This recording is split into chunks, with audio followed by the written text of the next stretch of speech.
y'all, Joe Paolo Gamble here, coming at you on a Sunday night. And it is 28th of July, 2024, Sunday. Sitting at home, actually in comfy, stretchy clothes, not giving a fuck. And sitting on the couch, relaxing, enjoying a night off after a rock and roll weekend. And that's some inspiration for another ramble. So I should tell you, first of all, welcome to the Gamble Ramble. For those of you that are new, my name is Glenn Archie Gamble, and this is the vlog that I do. It's a lifestyle rock and roll travel vlog. I'm a career musician of 40 years of touring, recording, playing experience. And every now and then when the inspiration hits me, I do a vlog. I talk about various subjects. I've been doing a lot of them lately because I've been feeling good, feeling inspired. I moved recently to a little bachelor apartment. And I got this beautiful little walk-in closet office space that I use for a little studio. So I think that's fired up the cylinders.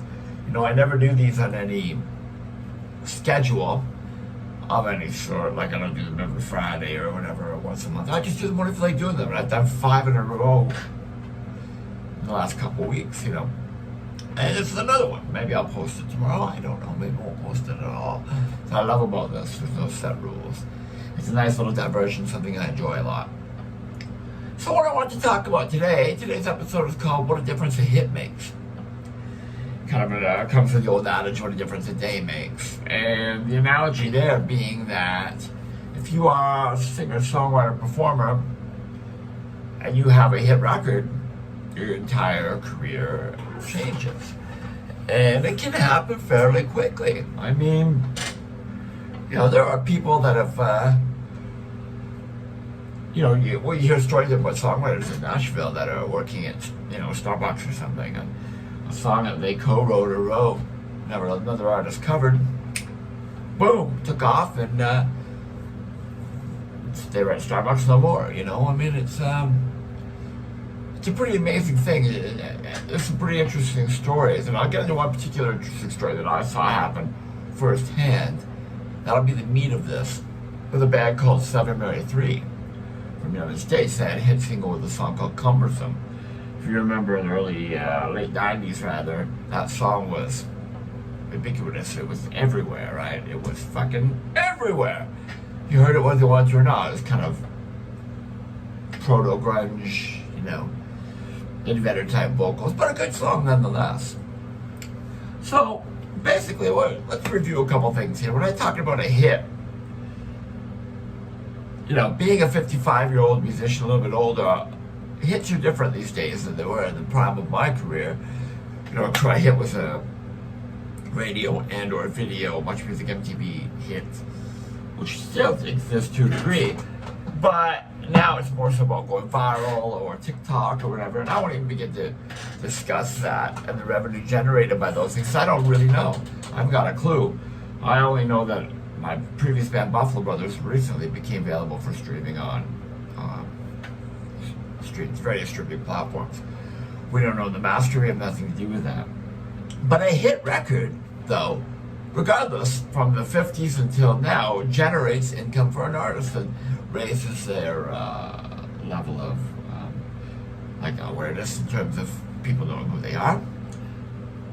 There's royalties generated from sales, radio play, use, sync, licensing, and commercials and TV shows and movies. And live fee goes up because there's more people who want to come and see the hit, hear the hit. It really helps set you up for a career. In fact, many artists I know are still touring behind one huge hit they had 50, 60 years later. Think about that for a fucking second. That's crazy. Pay off your kids' college education and pay off your mortgage. So it's a really lucrative way. I don't know that getting into music to make money, and it's like joining the priesthood to get laid, right? I mean, yeah. But it is possible to do. It should never be your motivation because it doesn't sound like it's your motivation as far as I'm concerned. But, there are people that set out to be professional writers that have no interest in performing. They lock themselves in a little room with themselves or with other people, and they co-write. They're happy for other people to cover the material. And that's cool, too. It's just, it's interesting. I'll tell you a statistic I read. I read that when an artist has a U.S. #1 Billboard hit at radio, across the board, the kind of song is everyone's playing, all the radio stations are playing, whatever, it's inescapable, a summer hit or a Christmas hit, as they say in Britain, In the United States, for every week that song is at #1, the writers receive $3 million equivalent in royalties. They're playing otherwise. It's a lot of freaking money, man, for one song. Hit record for 1 week, and still nice little nest egg for you that you've earned. And a lot of the time, it's funny because before we get into the meat of the conversation, a song can become a hit after the fact, and when you don't realize it, and later in life make the writer a nice little tidy sum of money that they were not expecting. Actually, I'll give you a really great example of that. The song What's So Funny About Peace, Love, and Understanding? It's a mouthful. I think you would know it, you hear it. It's like, as I walk through this wicked world. It's like Abbott and Key. What's so funny about peace, love, and understanding? Oh. That song was written by an amazing songwriter, a British songwriter. Fuck me, I should have done my research before I started this, because now I'm blanking out his name.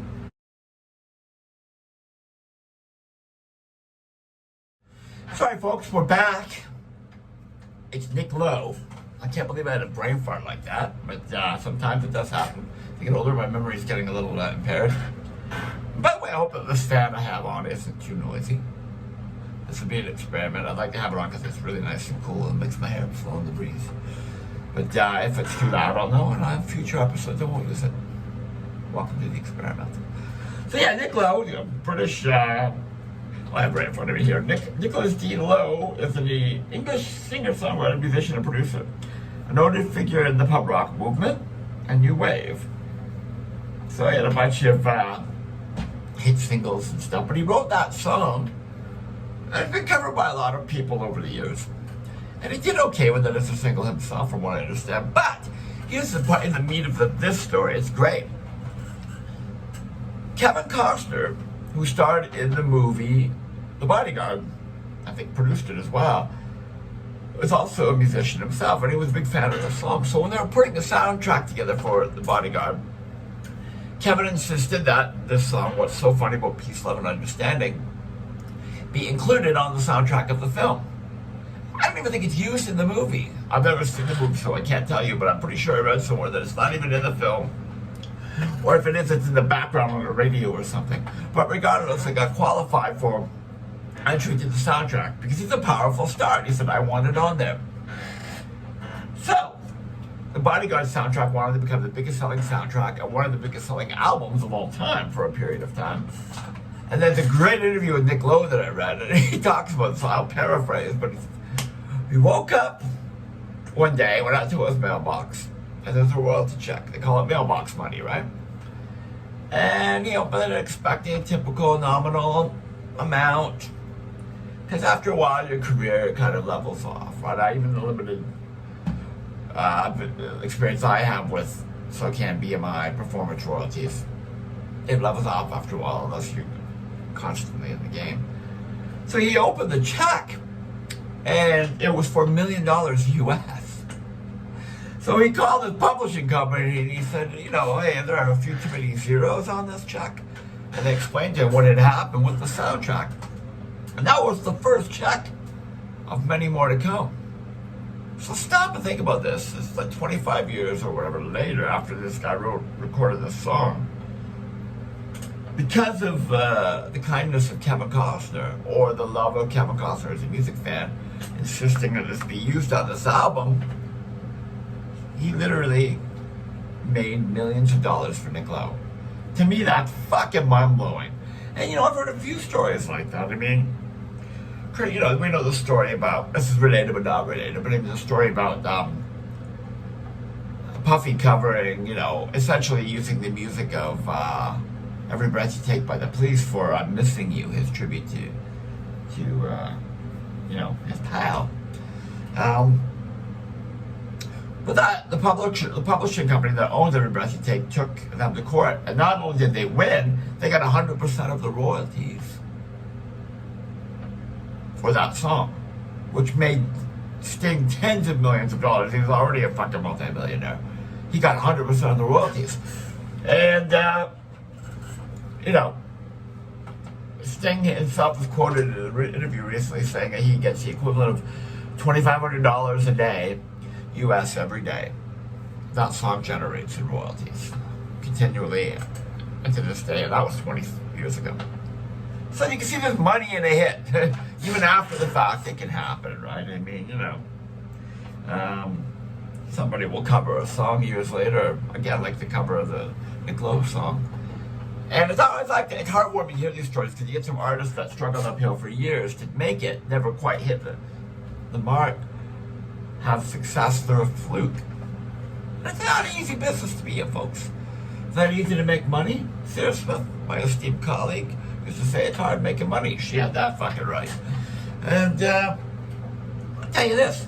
So yeah, this is the story, basically, to get to the meat and potatoes of this log called What a Difference a Hit Makes. And again, as I said, it is about the band 7 Mary 3, American act that was from Florida. I don't remember specifically where, but someone was just say Florida. Now, they were signed to a trendy American label around the time Buffalo Brothers were. I think it was Matador Records, which was grunge, post-grunge, coming in 2000s, power pop, had a lot of hits with indie bands. And in Canada, 7 Mary 3 was licensed to Attic Records, which was the label Buffalo Brothers was directly signed to. So they were our label mates for all intents and purposes, okay? So they came through Toronto when their album first came out, and it was right around the time our album was about to come out or had come out. We were in the beginning stages of promoting Magic Incinerator by Buffalo Brothers. So the label said, yeah, they leaned on the agency and the promoters, said, we want our band on. We'll get behind it, we'll buy ads, we'll put money into the show to support, which they did. So we played a venue in Toronto called Lee's Palace. And the two bands met there. And I'll never forget this, because we both pulled up with a van and a trailer attached. Okay? We both pulled up with cardboard boxes, maybe 1 or 2 cardboard boxes of t-shirts and hats. 2 road crew, a stage technician, and someone else. They did the same. Sound man in a van, 4-piece band. We were a 4-piece band. 2 crew, van, trailer. So it was like basically 2 identical entities. And we got the stuff loaded in, and we discovered the bass player played an Ampeg SVT like Stan, our bass player. The drummer had the exact same Pearl drum kit as me. Same finish and everything. 10, 12, 14, 16 toms, 22 kicks, identical. The same series of Pearl drums, everything that I just gotten with part of my advance. So we had to look around and said, you know what? They said, they were headlining. The Americans almost headline, right? Said, but why don't you guys just use our stage gear? Because normally you see a show, the headliner sets up, does sound check, and then the opening acts in order, set up in front of each other, and play. So this was a huge thing. It was really cool of them to do. They let us have 100% of the stage that way. I didn't have to put my cymbals on and use the drummer's kit. I didn't change an angle on anything. He set up almost exactly like I did. Stan plugged in. Sean used his own amp, and we had the Hammond organ. But I mean, it just made things so much simpler and gave us so much more room. And we shared the dressing room, which at Lee's Palace to the right of the stage right, your left, viewing from the audience. Sat down together and had a communal dinner. Got talking to each other. And I don't have it. I wish you could find it. There's a picture that the label hired a photographer to take of both bands and crews together in one long line. And it was essentially basically a double header, because they're a brand new band, okay? It was great. Did well. Both bands did well, and 31 days to the day, a month later to the day, we played the same venue again, the East Palace. This is important to know. In those 31 days, the song Cumbersome had taken off and become a hit in both America and Canada. And you better believe that we were, at that point, no longer equals. We were shuffled down to opening act. And the difference was, I couldn't believe it. They pulled up in a Silver Eagle tour bus. A trailer, but still they had a fucking huge tour bus. 4-man crew. Tons of merchandise. And they also had brought along their own opening act. The artist Poe. I don't know if you remember Poe. She had this song called Hello. She was really good, actually. She was a former New York City model, that model singer, which was a big thing in the 90s. But she was really good. So we were delegated, I don't know what the word is, delegated. We were slipped down to first on the bill. We weren't expecting that, but that's fine. We were just happy to be there. The show was sold out because of the size of this hit record. But here's what it was. We had to set up in front of them. They barely acknowledged us. It wasn't their fault. The tour manager, they had prostitute all day, and the tour manager keeping them busy. As a matter of fact, I remember the famous rock photographer, Neil Slosauer, was flown in from LA, and he did a photo. Oh no, sorry, I'm mixing that up with Brother Kane. Scratch that, rewind. But they had a busy day of process stuff ahead of them. So there was no sitting down and hanging out, no sharing a stage. And I'll never forget, so 7 Mary 3 said they had more gear. They took up most of the stage this time. Poe had their drum kit to the left, and we had to set up to the right. So it was very cramped. We weren't sharing the dressing room, that's for sure. We didn't eat together. It was all of the brotherly, camaraderie of 31 days earlier was gone. The band were still decent. It wasn't that. It was just that their status had changed. With the top 10 record, which that was, I believe, on rock radio anyway. You know the song, I have become cumbersome, right?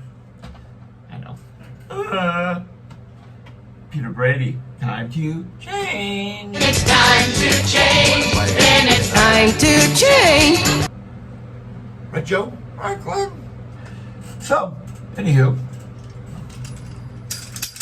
I digress, as I always fucking do. Attention's better than that. So yeah, anyway, that was the impact of a hit record over 31 days. I saw firsthand. 2 bands here, same label, same stage setup, same number of members, same everything. Within a month, that one of these bands had a hit record, and everything changed. And of course, it was better for everyone because the show was sold out, and we all did great. It was a kick-ass night of rock and roll. Very, very cool. No regrets. But isn't that interesting to see?